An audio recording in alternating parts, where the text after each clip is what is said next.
Big breaking news coming up right here. Fabrizio Romano, David Ornstein, Ben Jacobs have all been dropping bombs non-stop today. And I just said to myself, I think it's going to be a day off. But clearly I was wrong. Man United, Liverpool, Arsenal are all in the mix. And these news I'm going to bring you here. And of course, Manchester City, once again, gets a here we go. Now, I'm Ty Knight here for TK24 Sports. If you're new to the show, like, subscribe, turn that notification on so you don't miss the show. Every time we upload, road to 1,000 subscribers is on, and you're going to help me get there. We're so close. We are so close. Hit that subscribe, hit that like, share it with your friends, help me get there, and hopefully this is a good show that can keep you coming back for more and more and more. Let's go. So, Fabrizio Romano, here we go. Manchester City have done it. Here we go. Check this out. So, Ryan Aït-Nouri to Manchester City. Here we go. Agreement club to club done today for the total fee close to 40 million. Understand, medical tests will take place on Saturday. The left back accepted Manchester City's project earlier this week, as revealed, and medical will take place this weekend. Manchester City are just dropping the dough, but again, people are losing their heads over this. Manchester City go to play the Club World Cup, and of course they need players to bolster their squad. But when people are coming out, people are going to be going in, and Manchester City are making sure this time round, they messed up in January with their signings that they brought him in. Listen, it's the truth, they messed up. But now Manchester City are going down like mad. They are spending non-stop. And Aït-Nouri, left back at Wolves, is a great addition. Damn, why didn't Arsenal look at that? But I guess they got Miles Lewis-Skelly and Calafiori, so that's the reason why they didn't do it. And yes, I'm going to be dropping in an Arsenal dime in there once in a while. Speaking of Arsenal, this is just breaking. So, here we go. Matteo Tengozzi, I think I butchered his name, former Juventus head of scouting and Grenada scout director, is currently in advanced talks to sign with Arsenal. He'll be part of the team working under Andrea Berta.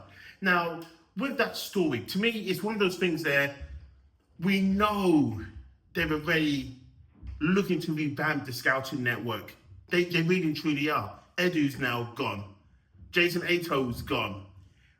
Andrea Berta needs his people. He needs people that he can trust to ensure going forward, with or without Mikel Arteta, you guys are saying without, Arsenal can scout better players to come into this squad, to make this squad more vibrant, to make the squad more better. So that could be only a positive thing that Andrea Berta wants him. Hey, we just got to say, you know what, that's your man, go and get your man, go and build a scouting network, revamp it, because Arsenal lack quality players. They do.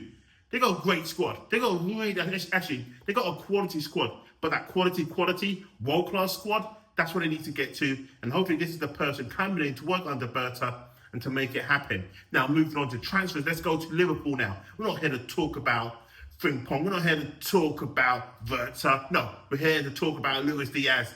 Early hours, again, it was David Ornstein who dropped this bomb. Check this out. Exclusive. Liverpool rebuffed Barcelona approach to discuss signing Luis Diaz. Barcelona made contact yesterday, but Liverpool clear not for sale. New contact unlikely, so unless bids land to change stouts, 28-year-old stays if it leads to free agency. Now that's a crazy one. Why would Liverpool want Luis Diaz to go as a free agent? Okay, he'd be 30 years old by then. I get it. But if you can cash in, don't do a Trent and start resting on your laurels. Or is Liverpool that's actually scared of strengthening a European giant like a Barcelona rather than cash in? Would they rather cash in and go to Saudi? But there's more to the story. Ben Jacobs dropped this massive update. It's a bit of a long read, so I'm going to have to read it out to you. Here we go. More on the Luis Diaz and Barcelona approach. No bid was made and Liverpool were decisive in stating Diaz is not for sale. The club wanted to send a clear message, especially after Barcelona flirted with Diaz bid for much of last summer, but one never came. Understand Barcelona are now out of the running. They don't feel they can change Liverpool's mind or place enough bid to alter the club's position. Richard Hughes and Michael Edwards both feel Diaz provides value to the team, which is very true. He was instrumental last season for Liverpool to win the league title. And the fact that he has 2 years left on his contract rather than one makes a big difference, even though the parties are not close to renewal. As a result, Liverpool have no appetite to sell Diaz, and this will only change if a huge offer is placed, allowing Liverpool to replace Diaz with quality. I think that's the thing there. I think Liverpool are just literally playing a game. They will sell his backside if a great bid comes in. Al Nassr are still intent on trying. Their tactic is to get player buy-in, which isn't in place yet. And if that comes, then an approach to Liverpool will be made. Nassr are prepared to offer around 85 million euros. No club-to-club talks have taken place yet. And to me, I think that's what Liverpool are waiting for. This is waiting for a massive bid to come in so that they can help and revamp their squad. They're looking to spend again the 130, the 140, the 150 potentially to get Verta out from Leverkusen. They signed Frimpong, and they are going to get a left back from Bournemouth as well. But staying with Ben Jacobs, this one is driving me crazy. Ottoman. But this deal is something stupid, and I think this is why clubs are put off going for Ottoman, because they know what he can get and what he's asking for. There's only one damn team out there that's going to do it. Let's take it out, Ben Jacobs. So Al Hilal are expecting an answer from Victor Osimhen by Friday at the latest. There is optimism that the Nigerian will agree to a 30 million euros per season offer, and in time for the Club World Cup. Hilal tried for Osimhen in 2023, while the Nigerian also agreed to Al Hilal last summer. Now, that deal in itself is mental. And I think Osimhen's going to end up going. He's going to realise that teams in the Premier League or the rest of Europe are not going to be able to afford what he wants as a guaranteed payment. But 30 million per year? Listen, my backside will be over there straight away. You know, if someone's going to offer you crazy money, why not take it for a few years? He's still young. He can still come back to Europe later on in 2-3 years and still light it up in Europe, whatever he wants to go. So Osimhen more than likely will be going to Saudi, and that's the end of it. Then that debate goes to bed. But then you'll be thinking, Arsenal, what were you waiting for? Why don't you go for an Osimhen? Why go for a Sesko or a Gyökeres, who we're going to get onto later? My God, Man United, have your head blown for this one. But Osimhen, he's out there. He's waiting. I think if you go into him with a decent offer, it doesn't have to be nowhere near the 30, nowhere near even 10 million per year. Maybe it might be 10 million per year, to be fair. If you're paying having some crazy money, why would you not give it to Osimhen? But anyway, that deal looks like it's going to be done. It's going to get announced on a Friday, and that's all she wrote. Everyone's missed out on Osimhen. So, Sasha, we're going to be looking at what he's just said here. This is an interesting one for Chelsea. Here we go. Hugo Nteke wants to take his time to think through things through. Even though Chelsea Football Club is pushing to reach an agreement with the Frenchman, Liverpool is still very much in the race. Aston Villa is also keeping a close eye on the situation for this striker. Now, with that deal, it could actually happen with Chelsea. Yes, they've got Liam Delap here, but what does that say about Liam Delap? That looks like with Jackson there as well, and then you got Delap, and then you get Nteke in there. That could be frightening, but then Jackson could get moved on. And if he gets moved on, that's good for Chelsea. Having Delap there, Premier League proven, scored a few goals before Ipswich got relegated, and then you get Nteke there. That there is exciting. Now look, he's not this prolific goal scorer, he's not. But he's exciting, he's big enough, he's tall enough, he can run, he can shoot, he can kind of pass as well. So Chelsea get him, you know, the Stamford Bridge faithful there is going to be very, very excited. But before I get into this next news, what's your thoughts so far in what I've given you? The Luis Diaz one. Should he go to Barcelona, or should Liverpool actually just send to Al Hilal and get a load of money in there? Victor Osimhen, what the hell? 30 million euros per season if he goes over there. Is that a good deal? Is he just selling out? Is that what he's all about? Is that what his camp is all about? Is that a good thing that the clubs haven't gone in for him? Or would you rather have him over a Gyökeres or a Sesko or an Nteke to be clear on that one?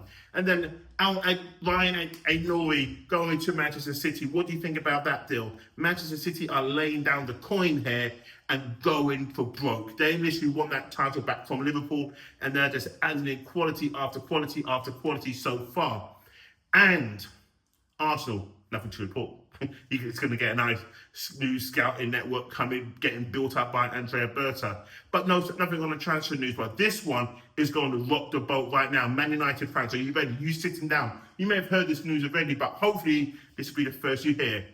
Viktor Gyökeres, Ben Jacobs has just dropped this one. And I was upstairs and I was going, I've been waiting for this damn news. Because I said this a couple of days ago, this is going to happen. I said this a couple of days ago in my show, which has done very well.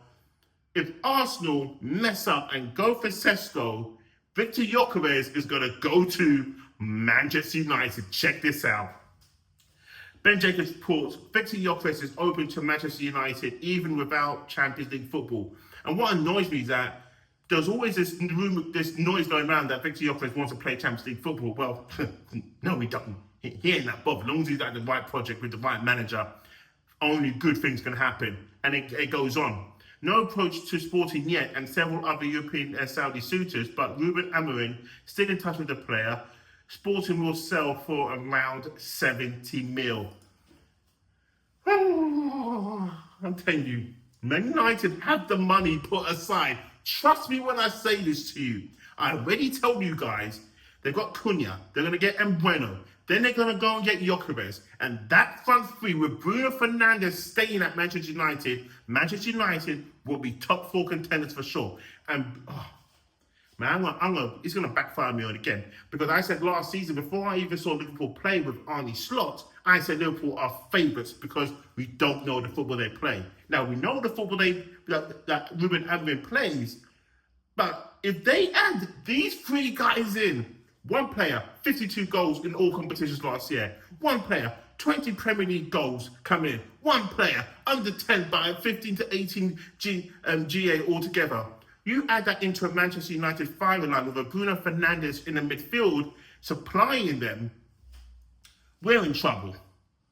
We are in trouble. Trust me when I say this, people. We are in trouble. It could be one of our teams going down there fighting for 15th or 16th and not Man United.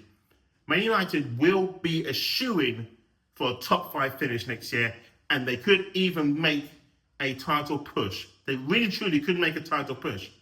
But that team is going to be good enough for goals, because that's one thing they lacked last season. Goals, goals, goals.